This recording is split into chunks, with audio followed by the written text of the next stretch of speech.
Good afternoon. Welcome to Facilitator's Guide 101. Today we're going to go over what it takes to be a facilitator. First thing we're going to look at is the basics and that a staff development meeting is going to have and go through. Number one is be team building, consensus building, planning and goal setting, culture and values, group coaching, strategic thinking and visioning, generating ideas, stakeholders' inputs and commitments. These are all part of staff development, and as a facilitator, it is your job to facilitate all those areas. So what does a facilitator do? A facilitator helps a group of people understand their common goals and objectives for that day. Also make sure that their objectives are achieved. Very important, a facilitator does not take sides. They're there to facilitate and just putting all the activities back to the group. Also, a facilitator determines and allots the time for the meeting. Make sure that all objectives will be met on the agenda with on time. Okay. What does a facilitator have to know before she facilitates? Okay. Once you have gathered the beginning of facilitating, you also want to know what the group already knows. That way, you're not putting something in the agenda that is irrelevant. People already understand that particular item or topic. We don't need that in there. Very important to know is what they want to know that they don't know. And for that, you're going to have to do some research and get feedback. You're probably thinking, well, how am I going to know what they want to know? Well, here are a few ways that you can ask these questions to them: by emails, conducting surveys, brainstorming sessions, handouts. There's many ways that you can do to get that information to help you facilitate better. Okay.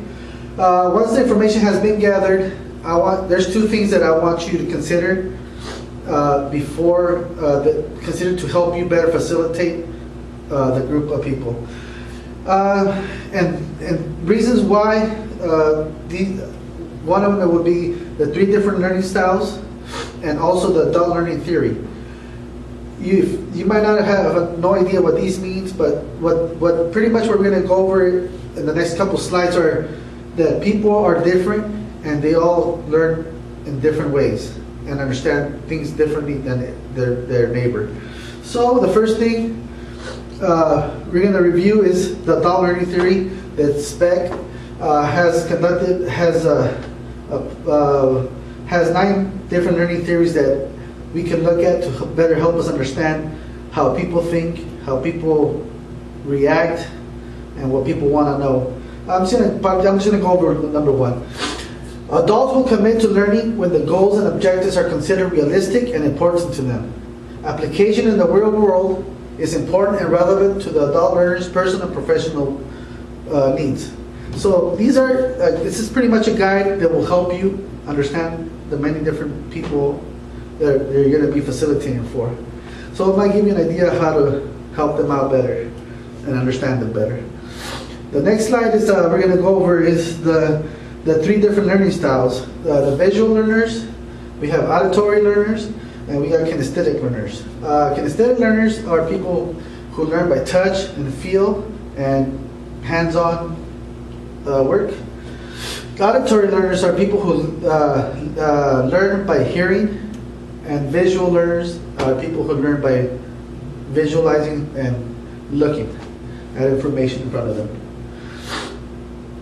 Okay, things that you can do to have an effective self-development meeting. Okay, this all depends on the size of the group that you're going to facilitate.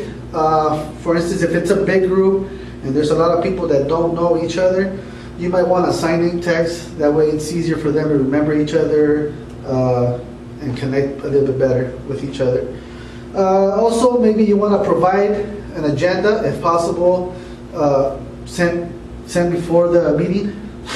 Also, you want to review the agenda with the group, have consensus and see their understanding every topic in the agenda. Also agreeing on, if it's a big group, you might want to split some work. You might want to assign a facilitator, a process observer, a note taker, a timekeeper to help out the facilitator, and that way you could the whole staff development, they could go as planned.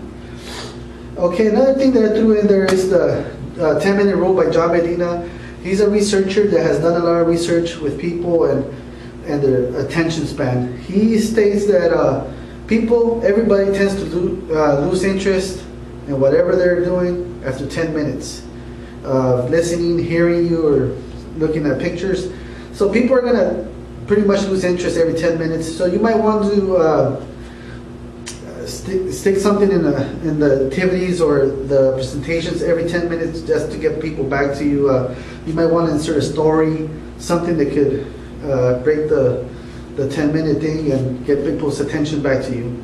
So just something to consider. There's a lot of research you can probably find online on how to understand the 10-minute rule. Okay, other things to consider to have an effective meeting are as follows.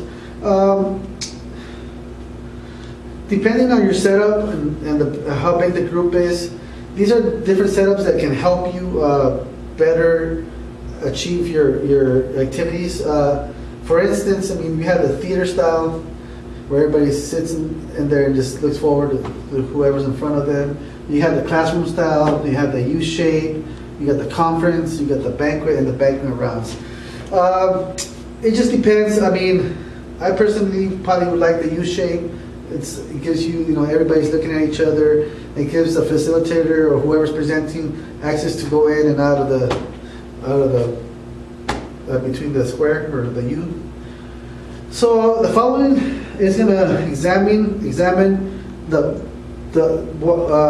why these particular styles fit certain areas. For instance, the theater style says it's for large audiences. It's not for food serving. It's not for note taking. It's not for interaction, and also might need elevated stages. So this one, if you're hoping for interaction and a lot of activity and a lot of participation from the group, you might not want to consider the theater style. It's the opposite of what you want to accomplish. But you can look at these. You can examine which ones are not going to work, which ones might work for your setup, and go from there. And once you have all this pre-stuff done and you're ready to facilitate and you got the group in front of you, well, it's time to begin facilitating. And at the beginning of the facilitation, you might want to clarify the purpose and outcomes of the meeting of the agenda. Check for understanding and consensus of the purpose and outcomes. Make sure that everybody understands what's on the agenda, and if they have any questions, clarify them right there and then. Also, designate an area where staff can post notes on issues that arise from their participation and activity within their groups. A lot of things that people are going to be brainstorming.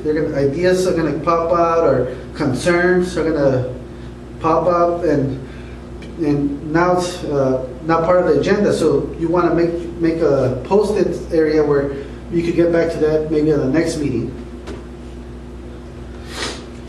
Okay, well, once the development and discussion activities start, as a facilitator, this is pretty much your role. You have to listen to what people are discussing in the groups. You have to summarize periodically of their discussions, maybe ask questions, or if they might have any questions, have that interaction with the facilitator and the group. Also, ask questions to broaden conversations. People might get stuck in a particular question and might not have a way to restart it. Maybe you want to ask them other questions to help them get that conversation or that interaction started. Also, you want to check for understanding. Make sure that the groups that are participating understand what the activity is, what the outcome needs to be, or what outcomes it needs to come up to conclude in their conversations. And also, there might be groups where they're just asking you questions, and again, you're there to facilitate, not answer all their questions. So if they're asking too much, maybe put that questions back on another group to help the other group, or back to their group in some other form a question to help them with the initial question, get that answered. Again, this is participation from other groups, so maybe get other groups to help them out or help each other out.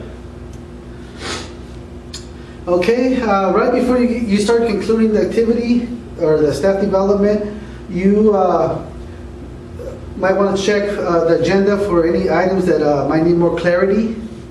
Also review issues and topics that arose from their activities and conversations and their brainstorming sessions. Check for group consensus on both statements above.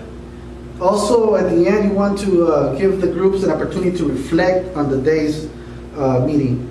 What went well, what needs more work, what the thoughts were, you know, just things that might help you do it better next time. Okay, and towards the end, as a facilitator, you should have an idea how well it went. First, through your observations, group participation, how well they were interacting in their activities. Were they asking questions? The questions you asked them, were they answering? Were they answering them with understanding of what their activity was? And at the end, the end of the day evaluations should be more clear if it was understood or not and how well it went. All right. Well, thank you very much.